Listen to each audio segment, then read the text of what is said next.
And as long as we stay humble and just stay prepared and stay working hard and just respect the grind and go out there and respect just the play and everybody and our opponents and play up to our level, I think the sky's the limit for our defense.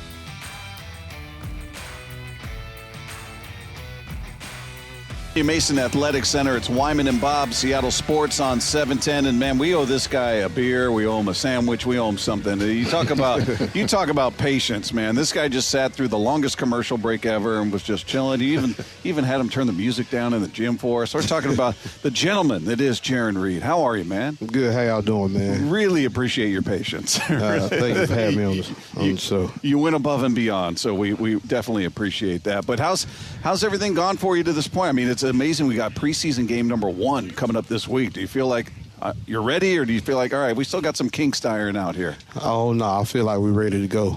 As much as we practice, I think I said earlier today, 9 days, 8 practices? I think we're ready. It's getting old already. Yeah. Hey, you got some veteran leadership on that D-line. I love that. I mean, that's the one spot where you got guys with double-digit careers, and love having that experience there. Tell us a little bit about Demarcus Lawrence and what he brings, and you got Hank in there as well. Tell us how that group's going. I think it's going good, and it's good to have D-Law in here, man. I think his mentality is the best thing that we missed over the few years. We had some good guys on the edges, but he just bring that tenacity, the old school type of football, smash mouth edge play, that I think we've been missing. I think, even guys like Mafe and Derek Hall, even though he's really physical, can definitely learn from just the way he plays, the way he attacks practice, and just his mentality throughout the day, period. Yeah. We were talking about the defense last year and how by the end of the year, the second half of the season, this was the top 5 defense. And looking at it now, we're going, okay, there hasn't been a ton of change. They should hit the ground running. This should be a top 5, maybe top 10 to start the season. Is that a fair expectation, do you think? Our expectations are high. I don't want to say, put us anywhere in a pedestal where, it can come back and bite us in the ass. But I can tell you one thing, we're going to play our ass off. We're going to play hard, we communicate, and we know what we can be.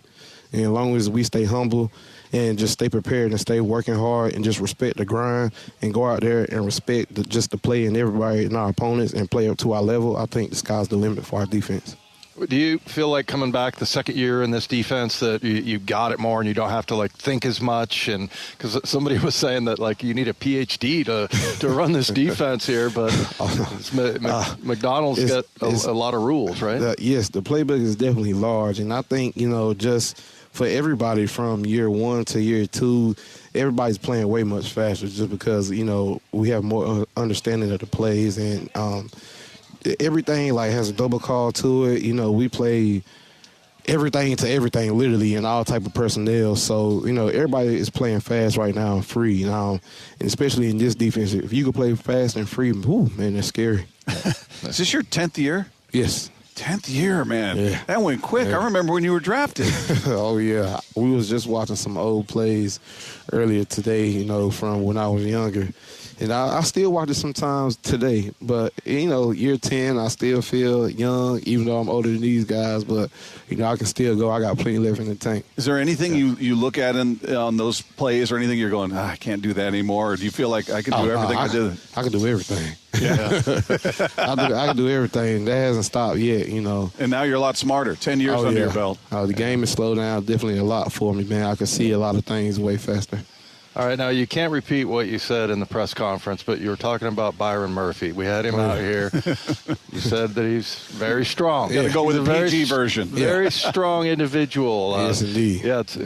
Tell us about some of your other line mates there. Anybody that stood out, Byron. I gotta say, Bohanna and Peely are definitely standing out to me right now. Those guys are grinding every day.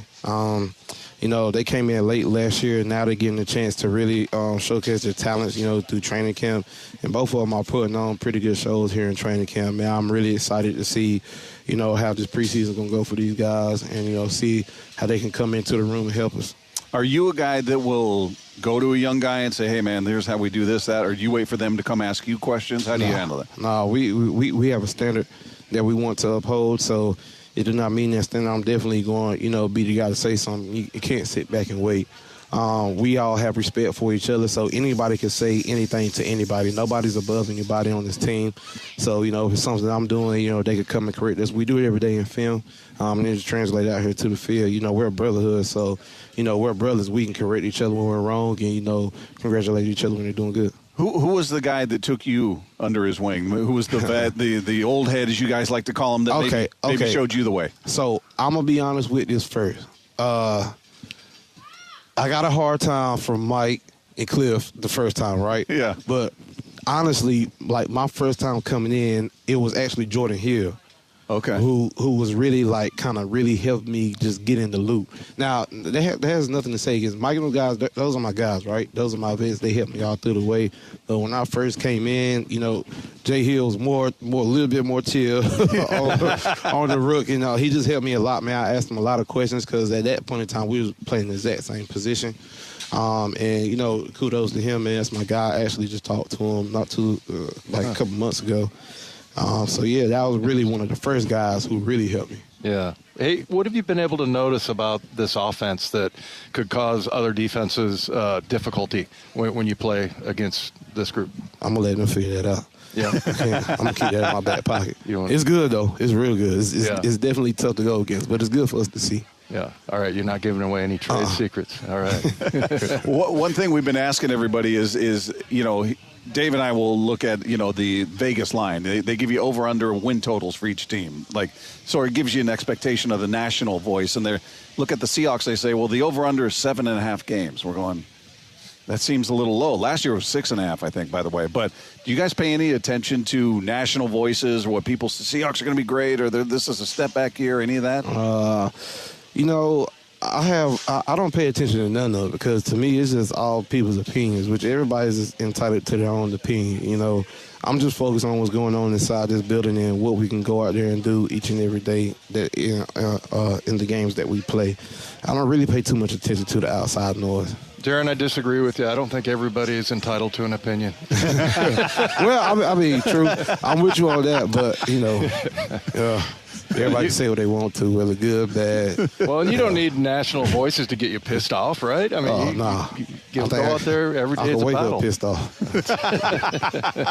He can do that on his own. That's right. Well, Jarran, it's always great to talk to you, man. We really appreciate the patience hanging out with us and wish you nothing but the best, man. Thanks so much. Appreciate it. There you go. Jarran Reed.